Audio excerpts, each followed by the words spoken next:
YouTube channel unique star. आइए दोस्तों, हम आज जो है एक नया टॉपिक लेके आए हैं आपके लिए, स्ट्रक्चर ऑफ लंग्स। पिछले क्लासों में हम लोगों ने रेस्पिरेशन के बारे में पढ़ा था कि रेस्पिरेशन क्या होता है। उसके बाद हमने ब्रीदिंग के बारे में पढ़ा था, है ना, और इंटरनल रेस्पिरेशन और एक्सटर्नल रेस्पिरेशन के बारे में पढ़ा था। लेकिन आज हम जो है internal structure and external structure of lungs के बारे में पढ़ेंगे, है ना, कि इसका बाह्य स्ट्रक्चर या बाहर से देखने में हमारा लंग्स कैसा दिखता है, और अगर हम उसको इंटरनली देखें तो इंटरनल से देखने में ये कैसा लगता है। यानी आइए हम डायग्राम को एक्सप्लेन करते हैं, आप ध्यान से देखते रहिए ये कैसे है। उसके बाद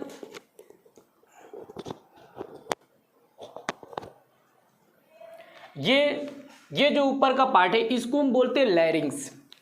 लैरिंग्स जो होता है इसी में हमारा वोकल कार्ड लगा होता है। जैसे ये वाला पार्ट जो निकला हुआ दिख रहा है आपको, जिसको हम बोलते हैं लैरिंग्स। लैरिंग्स जो होता है वो साइड से दो स्नोज टाइप का निकला हुआ पार्ट होता है और उसी में वोकल कार्ड फिट होता है।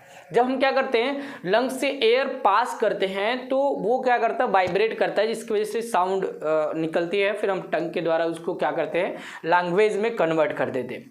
आगे देखते हैं, आगे जो नीचे ये जो रिंग लाइक स्ट्रक्चर दिख रहा है इसको हम बोलते हैं ट्रैकिया। इसको हम क्या बोलते हैं, ट्रैकिया बोलते हैं। लेकिन ये ट्रैकिया जो होता है इसका जो स्ट्रक्चर होता है वो एक pipe like structure, pipe like hollow structure होता है। अंदर से पूरी तरह से ये खोखला दिखेगा, लेकिन ये जो इसमें जो रिंग होती है इस पाइप में चारों तरफ सर्कुलर की तरह दिखता है। यानी एक तरह का रिंग होता है जो कार्टिलेज का बना होता है।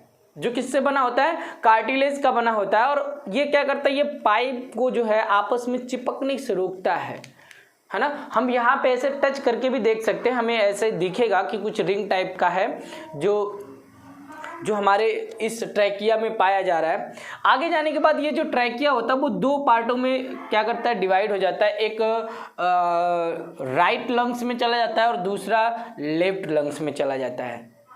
इसको हम ये जो पार्ट जो डिवाइड होते हैं इसको हम कहते हैं ब्रोंकाई। इसको हम क्या कहते हैं, ब्रोंकाई कहते हैं। ये हमारा है ब्रोंकाई और इसको हम बोलते हैं डायफ्राम।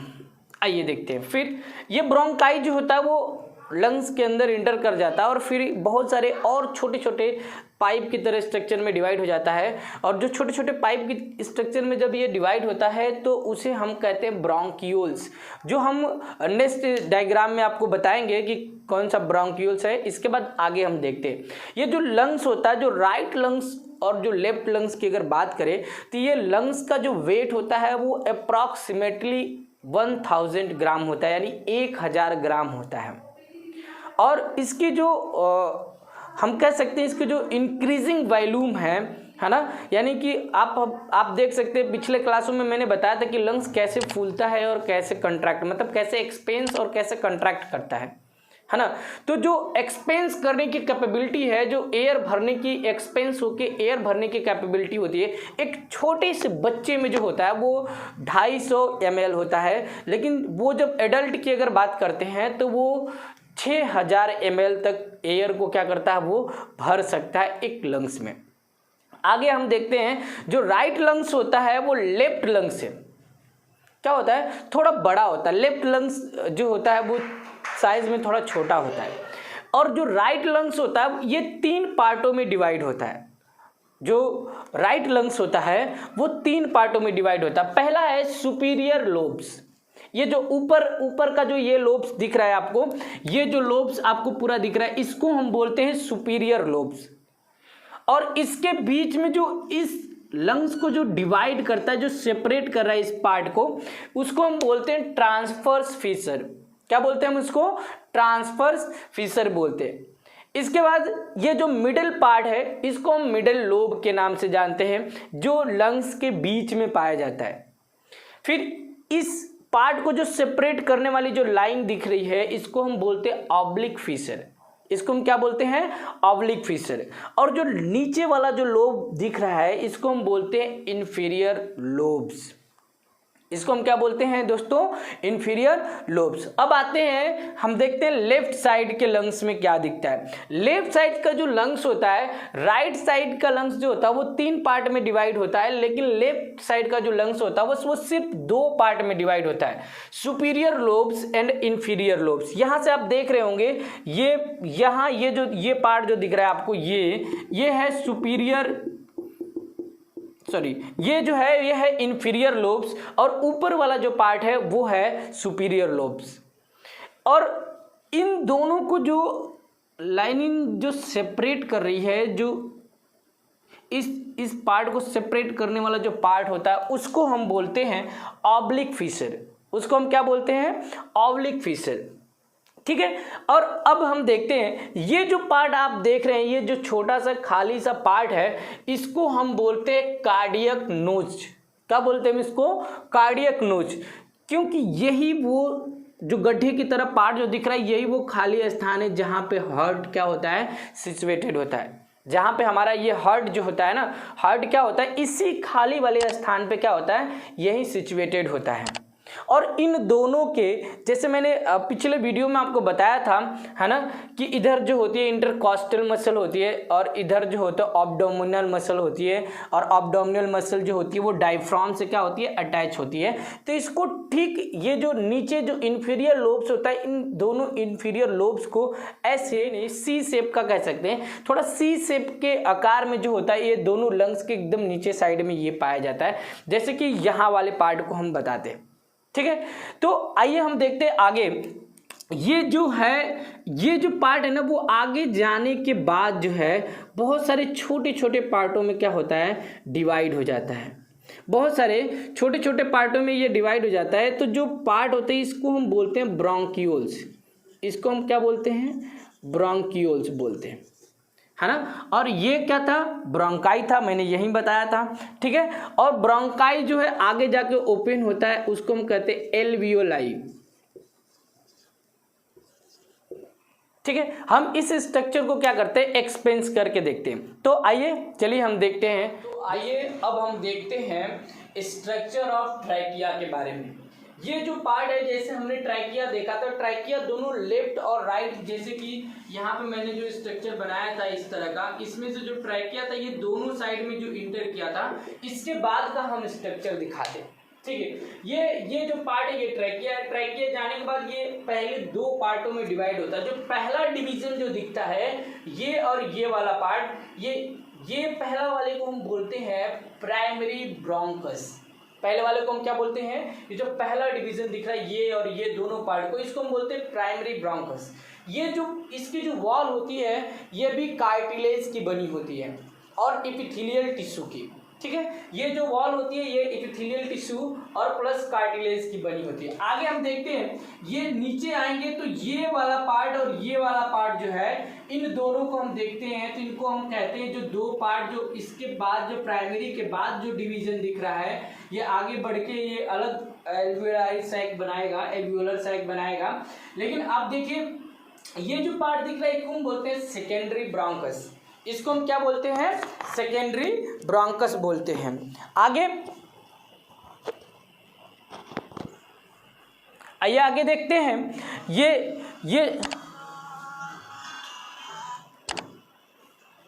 आइए आगे हम देखते हैं, इसको हम बोलते हैं एल्वियोलर डक्ट। ये जो सेकेंडरी ब्रोंकस होती है ये भी आगे जाके 2 भागों में डिवाइड होती है, लेकिन सेकेंडरी ब्रोंकस के बाद जो ये पाइप दिख रहा है इसको हम ब्रोंकियोल्स कहते हैं। इसको हम क्या कहते हैं, ब्रोंकियोल्स। और ब्रोंकियोल जो होती है वो 2 पार्टों में डिवाइड होती है, लेफ्ट और राइट पार्ट में, या हम कह सकते हैं 2 पार्टों में डिवाइड होती है। ये जो दोनों पार्ट है इसको हम बोलते हैं एल्वियोलर डक्ट। ये जो पार्ट जो दिख रही है ना, ये और ये और ये और ये जो पार्ट दिख रही है, जो इस वाले बड़े से सैक लाइक स्ट्रक्चर में जाकर ओपन होती है, उसको हम बोलते हैं एल्वियोलर डक्ट। और ये जो बड़ा वाला पार्ट जो दिख रहा है इसको हम बोलते हैं एल्वियोलर सैक।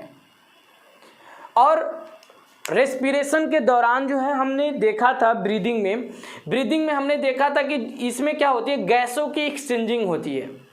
और जो हमारे लंग्स में जो गैसों की एक्सचेंजिंग होती है वो इसी एल्वुलाई के अंदर होती है।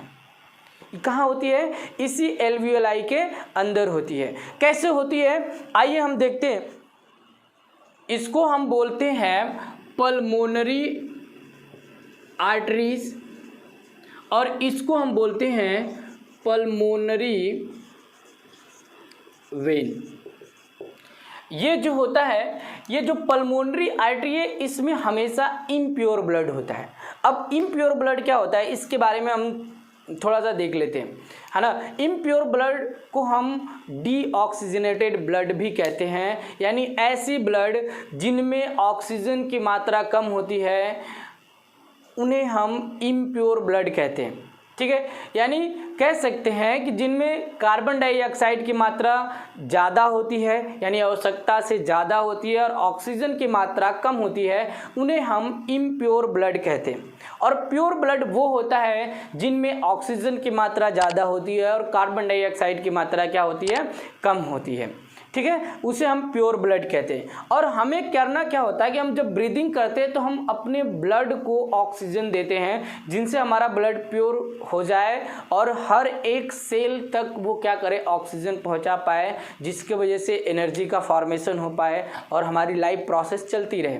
तो होता क्या है, ये हम मानते हैं, ये एयर जो है जब हमने ब्रीदिंग किया, इनहेलेशन किया, जब सांस को अंदर लिया तब ये क्या हुआ? ऑक्सीजन जो था वो इंटर कर गया एल्वुलाई के अंदर। अब एयर में आप जानते हैं एयर में ऑक्सीजन का कंसंट्रेशन क्या होता है? 21% जो होता है वो ऑक्सीजन होता है और 0.03% जो होता है वो कार्बन डाइऑक्साइड होता है, और बाकी जो होता है वो नाइट्रोजन और अदर गैसेज होती है। हमें अदर गैसों से नहीं लेना था, हमें ऑक्सीजन और कार्बन डाइऑक्साइड से लेना है हमारे। तो आइए हम देखते हैं कि जब हम क्या करते हैं, एयर लेते हैं बाहर से, तो बाहर की जो एयर होती है उनमें ऑक्सीजन का कंसंट्रेशन क्या होता है? हाई होता है, और कार्बन डाइऑक्साइड का जो कंसंट्रेशन होता है वो क्या होता है? लो होता है। अब यही कंडीशन हमारे यहाँ पे देखिए प्योर ब्लड और इम्प्योर ब्लड में देखते हैं। यहाँ पे जो प्योर ब्लड है उसमें ऑक्सीजन का जो कंसंट्रेशन है वो क्या है? हाई है, और कार्बन डाइऑक्साइड का कंसंट्रेशन क्या है? लो है। हमारे जो ब्लड आ रहा है वो जो हमारा ब्लड आ रहा है पल्मोनरी आर्टरी से, वो कैसा ब्लड है? वो इम्प्योर ब्लड है, जिसमें ऑक्सीजन का कंसंट्रेशन लो है और कार्बन डाइऑक्साइड का कंसंट्रेशन क्या है? हाई है। और जो हम एयर ले रहे हैं इसमें क्या था? ऑक्सीजन का कंसंट्रेशन क्या था? हाई था, कार्बन डाइऑक्साइड का कंसंट्रेशन क्या था? लो था। जबकि इसके अपोजिट इसमें था, इसमें कार्बन डाइऑक्साइड का कंसंट्रेशन क्या था? हाई था, और ऑक्सीजन का कंसंट्रेशन क्या था? लो था। अब देखिए होता क्या है, हमने डिफ्यूजन प्रोसेस पढ़ा है ना, कई बार पढ़ा है, छोटे क्लासों में भी पढ़ा है कि the substance move from higher concentration to lower concentration, है ना। जब कोई सब्सटेंस क्या होता है हायर कंसंट्रेशन से किधर मूव करता है? लोअर कंसंट्रेशन की तरफ जब मूव करता है तो उसे हम डिफ्यूजन कहते हैं। और यही कार्य यहाँ भी होता है। आपने देखा कि ऑक्सीजन की मात्रा क्या है? एल्वुलाई के अंदर जो है वो ऑक्सीजन की कंसंट्रेशन क्या है? ज़्यादा है, और इस ब्लड में जो ब्लड वेसल है इसमें जो ऑक्सीजन का कंसंट्रेशन है वो क्या है? लो है। और ये किधर मूव करेगा? मैंने कहा कि the substance move from higher concentration to lower concentration. ये हायर कंसंट्रेशन से किधर जाएगा बेटा? लोअर कंसंट्रेशन की तरफ क्या करेगा? मूव करेगा। और इसका अपोजिट इधर होता है, कार्बन डाइऑक्साइड की मात्रा इधर क्या है? हाई है, और इधर कार्बन डाइऑक्साइड की मात्रा क्या है? लो है, और ये हाई से किधर जाएगा? लो के तरफ। इस तरह से गैसों की एक्सचेंजिंग हो जाती है, और जो है यहाँ के बाद जो होता है ये ब्लड कैसा हो जाता है? पूरी तरह से प्योर ब्लड हो जाता है, और प्योर ब्लड जो होता है वो आगे जाके ओपन हो जाता है किसमें? पल्मोनरी वेन में। ये पल्मोनरी वेन जो होती है अब आगे जाके ओपन हो जाती है हार्ट में, और हार्ट क्या करता है? उससे फिर पंप करता है पूरे बॉडी में, ठीक है। तो ये हमें उम्मीद है कि आपको आज का क्लासेस अच्छा लगा होगा। आप मेरे YouTube चैनल को लाइक करें और सब्सक्राइब करें और शेयर करें दोस्तों। फिर मिलते हैं नेक्स्ट टॉपिक पे। Thank you class.